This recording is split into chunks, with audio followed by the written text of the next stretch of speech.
How are we here again? Baltimore Ravens lose in embarrassing fashion to the Buffalo Bills in week one. We break it all down coming up on an instant reaction edition of Locked On Ravens.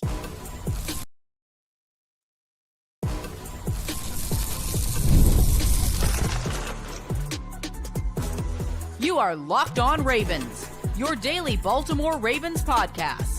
Part of the Locked On Podcast Network, your team every day.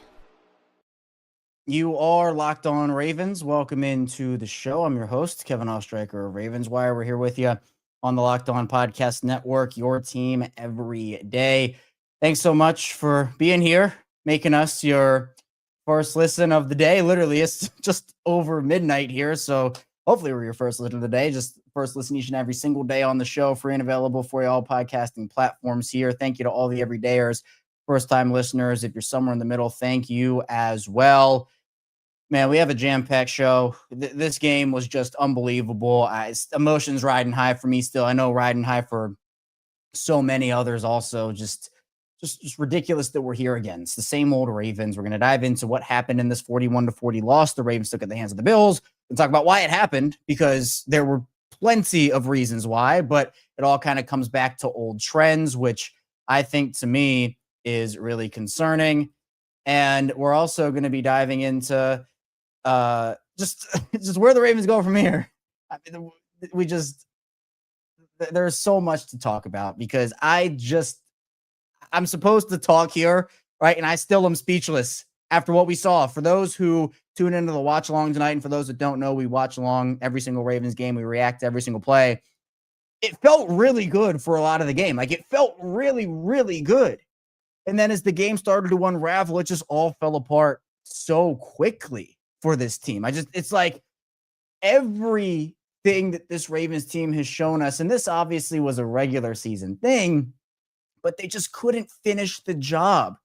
They couldn't finish the job. It got way too conservative.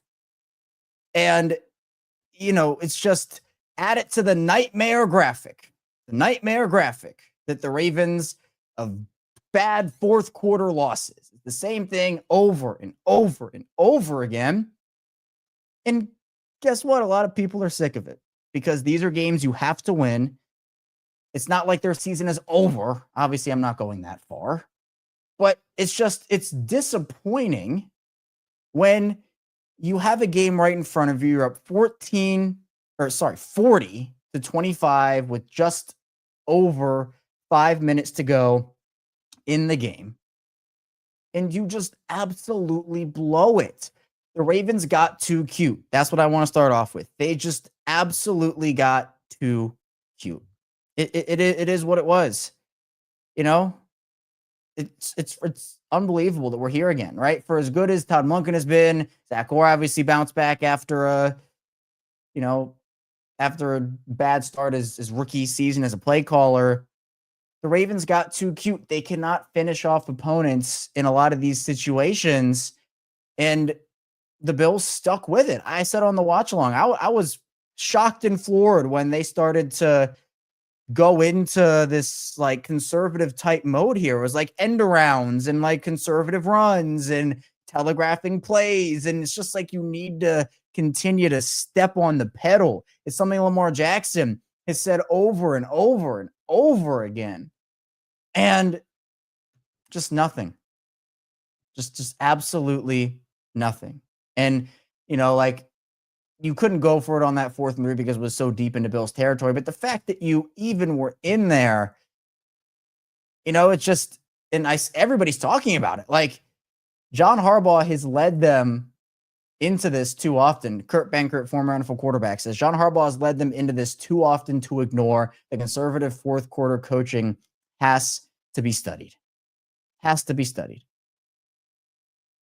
It's just unbelievable. Now, this game to me was not on Lamar Jackson. It was unfortunate Lamar was not able to best Josh Allen in this game. I thought Lamar played great for a wide majority of it. 14 of 19, 209 yards, 2 touchdowns, also had 6 carries for 70 yards and a score. He was effective. He was efficient. And this was a good Lamar Jackson game, right? He missed a couple of throws. He had that one drive where he short-armed it to, I think, Zay and Justice Hill. But I thought Lamar played really well. Derrick Henry was a beast in this game. Yes, he had the fumble and that was a big turning point in the game.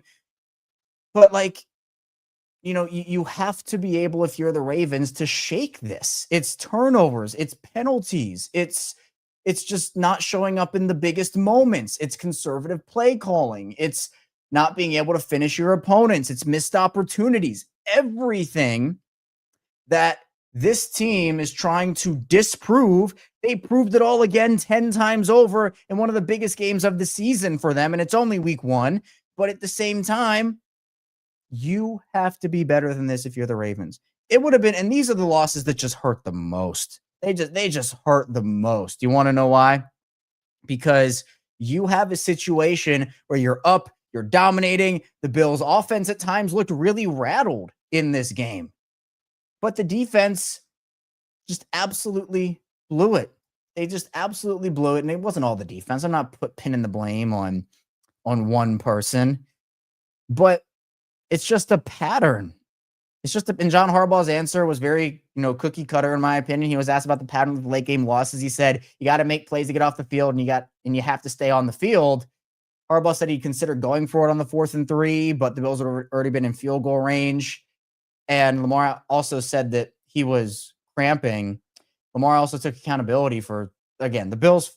The state stuff was going on in the stadium. That Bills fan that slapped DeAndre Hopkins and Lamar upside the helmet, just absolutely classless stuff from the Bills and just that one Bills fan in that game. And then the one who threw the water bottle at Derrick Henry, just ridiculous. It's just classless stuff. It's unbelievable. I mean, that fan was ejected, should be banned for life. But I can point to like 5 or 10 moments in this game where the Ravens lost it. I mean, and I'll just go over a couple of late game ones. Tyler Loop's a rookie, had a couple of really big kicks in this game. I know my no stretch of the imagination was like this game all on Tyler Loop, but that missed extra point where he doinked it off the right upright, it's something that's going to loom large for you, right? That's something that it turns the game from 2 2-point conversions needed to just 1 2-point conversion needed, right? That to me is the big thing there. Jaire Alexander had a really rough game. Really rough Jaire game for his debut. I mean, look, credit to the Bills for coming back, right? They obviously stuck with it. They didn't get deterred. They didn't get down on themselves. They always believed and they won the game, right? So credit to them for doing it. But again, no one beats the Baltimore Ravens like the Baltimore Ravens. It's just over and over and over again. I just keep repeating it, and yeah, another good one, Rick. I forgot, and we reacted to this on the watch along. I'm surprised I forgot about it. Tyler Loop had the kickoff that went out of bounds, and the Bills got the ball at the 40. So it's little mistakes like that, and obviously like the big ones loom large, like Justice Hill, like Derrick Henry, like that all happens. But it's a lead up of things. It's early in the game, right? Daniel Falele not being able to block effectively, which the offensive line got better throughout. But Roger Rosengarten can't block Ed Oliver, and they lose a bunch of chunk yards on that play, which ends up pushing the drive back. You have other opportunities to get the defense off the field. The Bills convert on 3rd down. The Ravens pass rush was non-existent in this game. Nnamdi Madubuike had the only sack of the day for the Baltimore Ravens, and it was only a 5-yard loss. Something I talked about if you watch the game day episode this morning, or I guess now technically yesterday morning, as we're 12:19 a.m. here on the show. When I talked about that on Sunday morning, we do game day edition shows in the mornings of every single game day. I said the pass rush has to be consistent because they were second in the league in sacks last year, but their advanced metrics were all over the place. They were inconsistent, middle of the pack in a lot of other areas. The pass rush was not good in this game. I was very disappointed.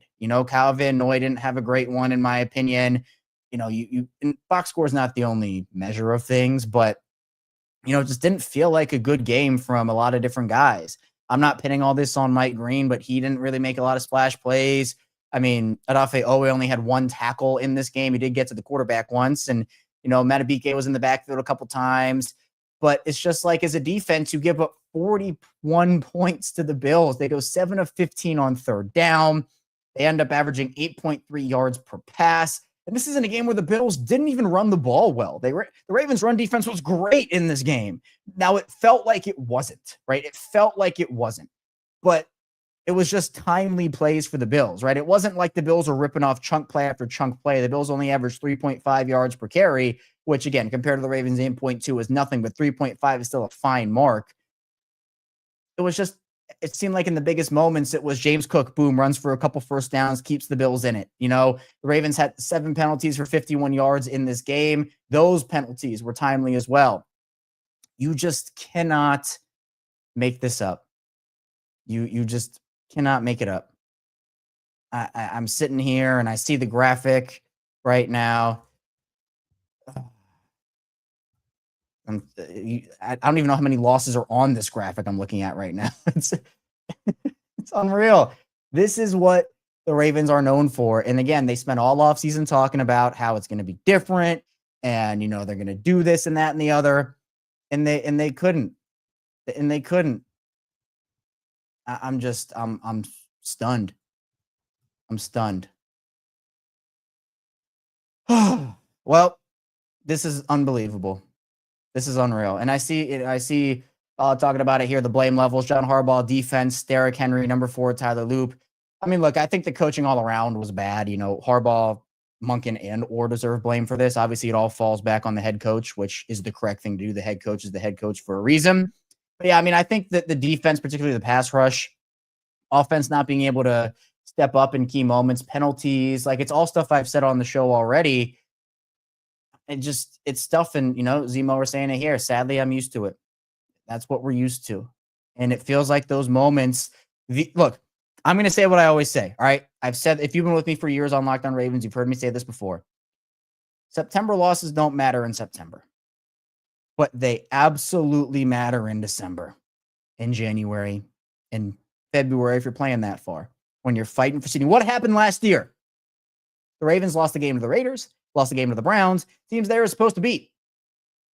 They lose those games. The Bills get in with one more win than the Ravens do. If the Ravens had won either one of those games, they would have gotten the 2 seed. Buffalo would have gotten the 3 seed, and the Ravens would have hosted the divisional round in Baltimore. And now we're sitting here 0-1 again. Another slow start. Now you're in the same situation you were last year where, they're playing a team they should beat at home. Well, we know what happened last year with that.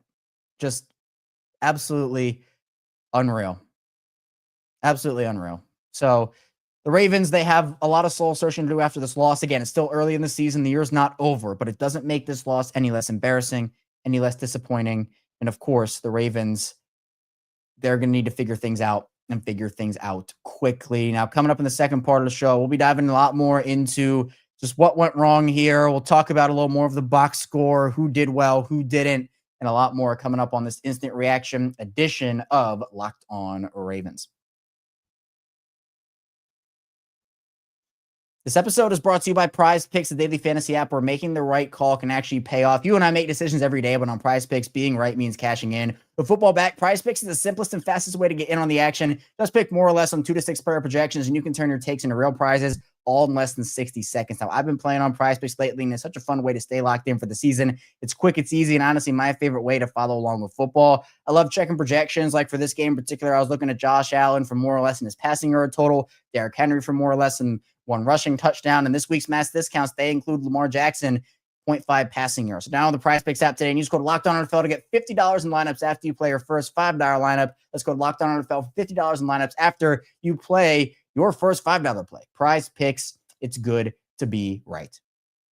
And the show is brought to you by Mazda. Mazda crafts cars for those who choose to do more than simply move. They follow what moves them every time they drive. And that's what makes Mazda stand out. They go beyond safety, style, and performance to deliver a driving experience that feels alive in every detail. Mazda offers more than safety. It's won more 2025 IIHS Top Safety Pick Plus awards than anyone else as of August 2025. As an athlete focuses on every detail, Mazda does the same, from metallic accents to hand-stitched Napa leather.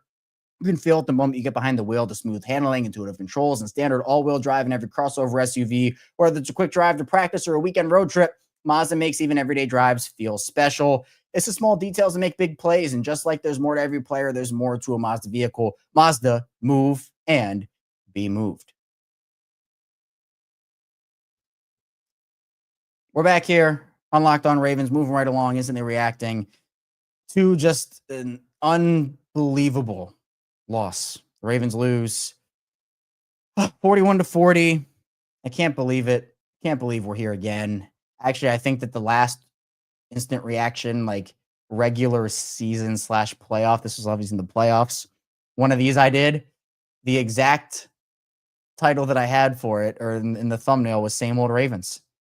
And lo and behold, here we are again. Same old Ravens. Let's go over the box score a little bit again. Appreciate everybody for being here on Locked On Ravens. We're a 5-day-a-week Ravens show, so Monday through Friday, we bring you daily Ravens coverage. We'll have a Monday morning episode just less than 6 hours from now as I'm recording this, and we'll have that at 6 a.m. Eastern time as we always do. We also have the Locked On Ravens watch-along, so we react to every single play from every game. That was fun. I mean, the game itself ended not so fun, but we had a lot of fun in there reacting. We also have these instant reaction shows. After this, we're going to do the Locked On Ravens squad show with myself, Sam Njoku, and Kadri Ismail, and a lot of Ravens content and coverage for us. So be sure to hit the like and subscribe button in video form and audio form. Josh Allen went absolutely nuclear in this game when it was all said and done. 33 for 46, 394, 2 touchdowns. Keon Coleman had a great game, 8 for 112 in a score. Khalil Shakir. I mean, look, everybody stepped up. Josh Allen had to will his team to a victory, and he absolutely did it. I mean, the Bills in this game had 497 total yards, and it didn't look that way. Like, it did not look like this game was going to go that way. So it all happened so quickly. So quickly. I mean, there's just not enough I can say about how demoralizing of a loss this is. You obviously have to flush it and move on if you're the Ravens, but that's really hard to do. Right? It's just really hard to do that. Like, these guys are professionals, and, you know, that's something that they are going to have to do because they can absolutely not afford to drop this game to Cleveland next week. They have to show up and make an absolute statement. But the statement made tonight was, you know what? Now it's not even a playoff thing. We just can't even finish in regular season games. And it's one game. Hopefully it's the last we see of this. But what has history told us? It's unfortunate.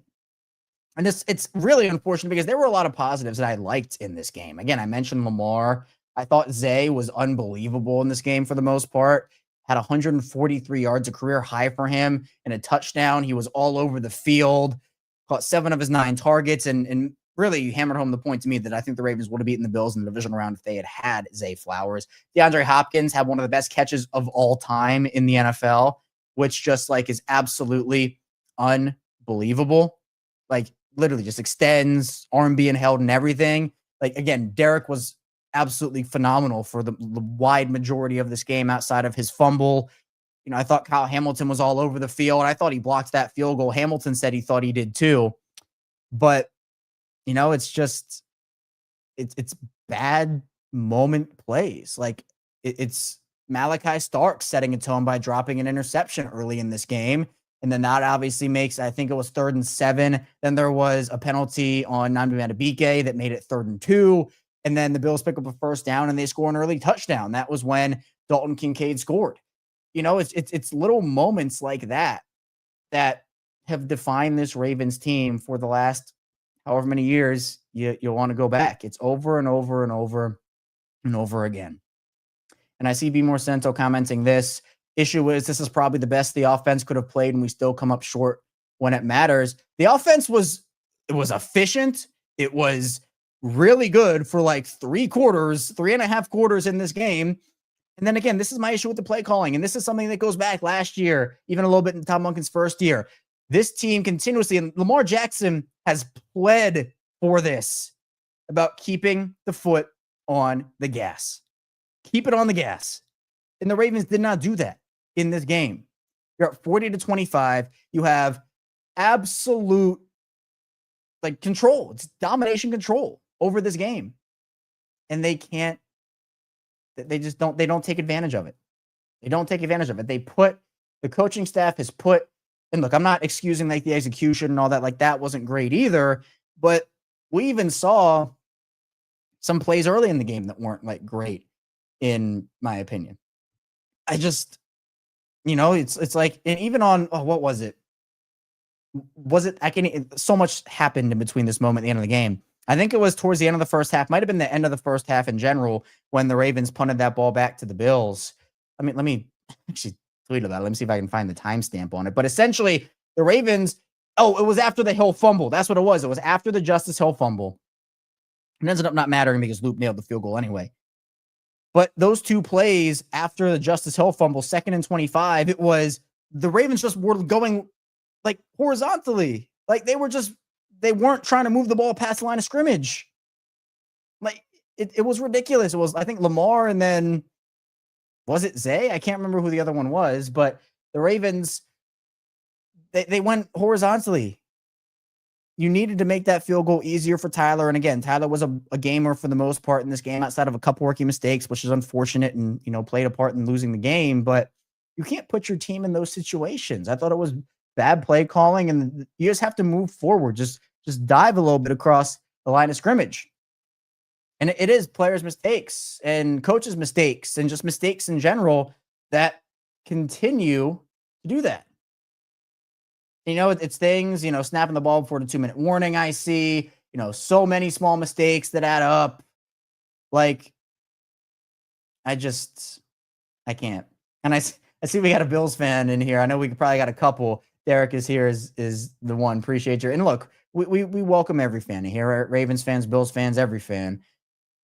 The comment is, let's be honest, who's worse, our coach or your coach? I think it's a toss-up. I thought Joe Brady was horrible for the majority. Like, late in the game, I guess it was better, but I thought Joe Brady was awful with his play call. It was just checkdowns after checkdowns. And I know Bills fans feel the same way about McDermott than Ravens fans feel about Harbaugh in some aspects, but I can't. Yeah, that punt also was weird where, like, Trenton Simpson could have just touched the ball. The ball had pretty much been flat at that point and decided to dive on it. I still thought it was a touchback, but that puts the Bills out, right? It puts them out instead of at the 1 yard line.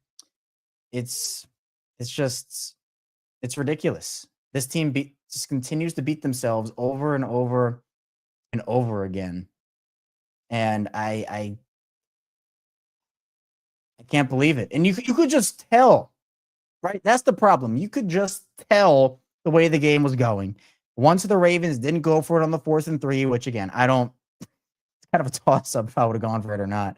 You could just tell that this game, and it's again like letting the Bills drive down the field and kick a field goal with literally like a millisecond left. That was a very long second, but I'm not gonna complain about that too much. It was a long second, but like that, those are the differences in the game, right? Those are the differences in the game. So, I'm not blaming any one person or player or coach. It's a group effort. I sing that tune all the time. It's the same thing I've said for my whole time as the host of this show. But, and I see Matthew here saying it. I swear you can feel it in the air when the Ravens are going to choke. It's suffocating. It is like, it's just the impending doom of, like, you look at this roster, you look at how good it is, and just time and time again, they have games like this. This was a classic playoff performance, I guess, from the Ravens. And I just, how much more of this do we have to deal with? Right? It's demoralizing. It's difficult. And it certainly brings morale down. Because for those who weren't on the watch along, we had so much fun for like so much of the game. It was so fun. And then this just happens. Pass rush needs to be better. Like, I'll say that over and over again. Pass rush needs to be better. Just needs to be. It was non-existent. I mentioned that at the top. But, like, they say, hey, this is what we're going to be. We're going to do this. These are the things that we want to work on. I mean, they have to prove it to us. They have to prove it to us. We can't just take them at face value anymore. Right? And that's something I've done for a long time. And it's unfortunate. And look, I mean, it's the right thing to say if you're a player or a coach. Like, I don't blame them for saying it, but we really can't believe it anymore until we see it. Right? That to me was it. And I see people, commenting. It's so clear to me. Root of the issue was lack of pass rush. It was disappointing. It was 1,000% disappointing. So, coming up with the final part of the show, we'll talk about where the Ravens go from here. Can they recover? Spoiler alert, yes, they can. We'll talk about what has to happen next, what they have to improve on, and so much more coming up on this Instant Reaction edition of Locked On Ravens. First, this show is brought to you by DoorDash, and it's almost the weekend time to look back and crown this week's MVP on Who Delivered, powered by DoorDash. Just like you can win every Saturday with DoorDash Streaks, saving more every time you order. These players delivered when it mattered most. Let's break it down. And look, for the Ravens, I really do think Lamar Jackson delivered in a really big way in tonight's game.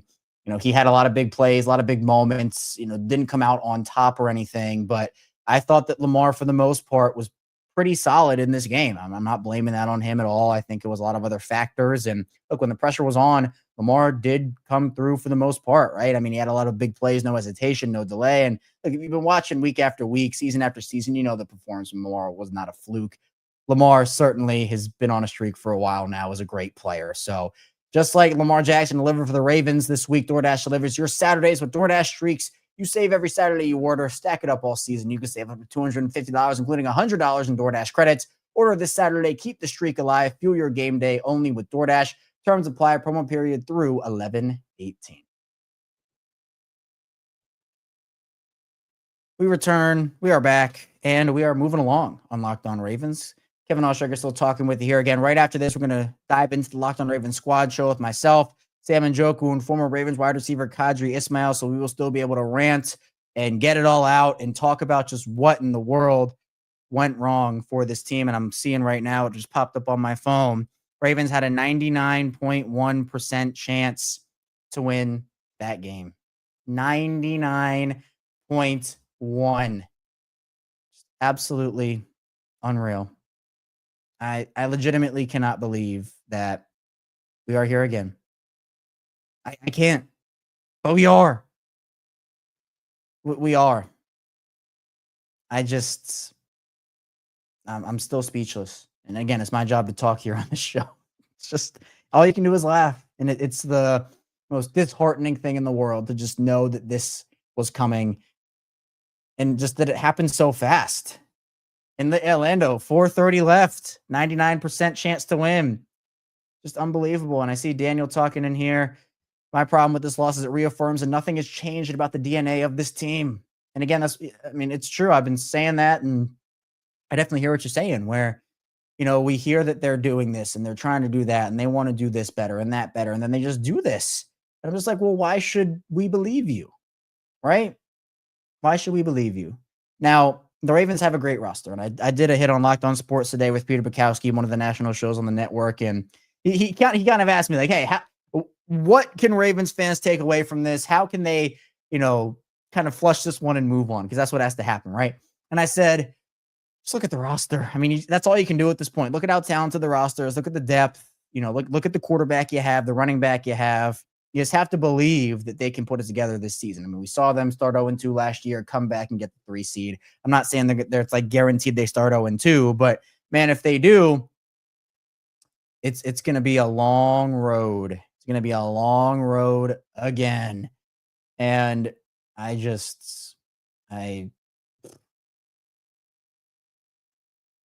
can't believe it.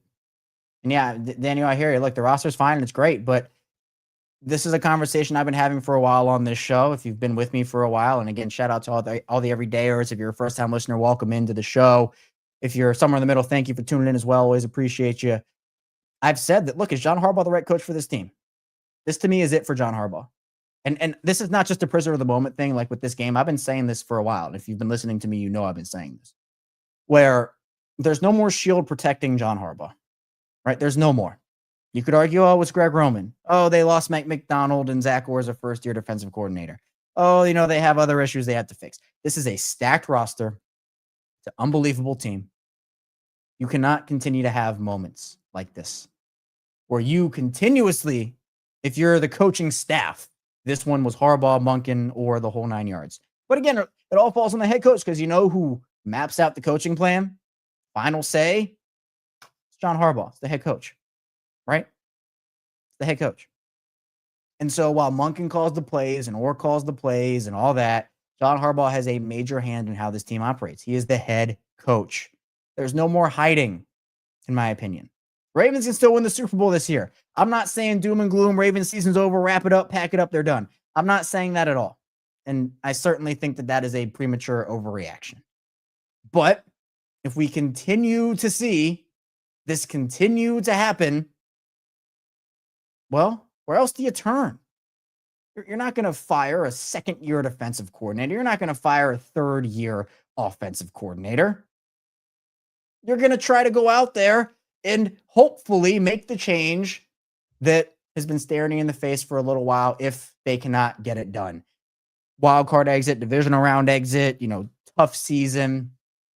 I think that this is it for John Harbaugh, unless they can go and make/win the Super Bowl. Right? It's just so disappointing. It is so disappointing. I just, we're here again. And just continuously repeat myself. We are here again. And I see, and this is an interesting comment, and I'm glad you brought this up. So John Harbaugh and the extension thing, the Ravens can still move on from him after this year. I mean, Steve Bisciotti, he's not afraid to eat money there. The Ravens just don't like having lame duck coaches, essentially. And so with Harbaugh entering the last year of his deal, that's something that Steve Bisciotti generally just does not like, and he wants to sign him to an extension. I personally don't think that the extension means that he can't get fired. All right. I don't. I mean, some people, and that's totally fine if you do. Like, I'm not saying you're wrong. You can't have that opinion. I get it. But I do think that extension does not necessarily make him all the way safe. So I see Nicholas saying here, they go up a few scores and turn into a team that's not them. They move away from their identity consistently. And so it's one game. You can't necessarily completely overreact to that, and that it's only week 1 of the season, but it's a trend that we've seen over and over again for this team. And that's, I think, what makes it so disappointing. And I see, where's the comment? I see D here asking who would replace him though. And I see here Chunk asking who would step up, Monken. I think it would be Monken. I think they'd hire, I don't think they'd want to do a full reset. I think they'd hire Monken and kind of call it a day there. They'd probably do a search, but my guess would probably be Monken. We will see. But again, it's week 1. We're not going to talk about Harbaugh. We will talk about him in terms of how his season is going, but that decision, and I would be floored if they ever fired him mid-season, right? I mean, it would have to be an after season thing. They're going to give Harbaugh the season to see how it goes, in my opinion, but you just can't continue to do things like this, right? And I see the stat here. Teams with 40 plus points and 235 plus rushing yards in a game were 277-0, including the playoffs. They're now 277-1 because the Baltimore Ravens have lost that game. It's embarrassing. Kyle Hamilton says it's not who we are. We have to prove that to everybody else. Hamilton's right. They have to prove it. They have to prove it because no one's going to believe them. And they're especially not going to believe them now. And I don't want this to turn into, Lamar Jackson didn't do enough. That'd be utterly ridiculous if that was a narrative to come out of this. All right. Lamar was fine. Lamar played good. It was play calling, execution, same old Ravens, penalties, turnovers, missed opportunities, the whole 9 yards. The whole 9 yards. Lack of pass rush was big. They're going to need to probably find someone at the deadline. Maybe they bring in Clowney. The Eagles, look, guess what? The Eagles had pass rush issues in that week 1 game against the Cowboys. They immediately went out there and they signed Zadarius Smith. I'd go out there and sign Jadeveon Clowney. I would. I mean, I don't know. And some of the other things quickly, box score wise in this game, DeAndre Hopkins, 2 for 35, Henry 1 for 13. Rashod Bateman and Mark Andrews very quiet in this game. Kind of disappointed in that. 2 for 10 for Rashod, 1 for 5 for Mark Andrews. I was expecting a big Mark game. Roquan led this team in tackles, 10 total. Kyle Hamilton had 9, Malaki 7, Nnamdi and Chidobe each had 6. Nate Wiggins, he had a couple of big plays. I thought Teddy Buchanan, he played well for the most part, and he honestly took that. He took that inside linebacker spot from Trenton Simpson. We didn't really see a lot of Trenton in this game tonight. Seems like they trust Teddy over that again. Jaire Alexander was not good. Travis Jones had a couple of really big plays. I'm so defeated. I'm so disappointed. But, I guess you got to go back on the saddle and try to get back at it next week. It's going to be a 1:00 game. Joe Flacco's return to Baltimore. We will see. Hopefully Lamar can, will this team. Again, Josh willed his team to a win. Lamar couldn't do that, but in my opinion, Lamar, that's not his fault. This game was not on Lamar Jackson. I want to make that very clear. Everybody plays a role. Everybody made mistakes in big moments, but there are some that certainly rise over the other ones, and that's just a big unfortunate factor of it. So the Ravens were embarrassing the Bills until they weren't, and that's the story of the game. The Ravens are 0-1. They'll look to bounce back next week.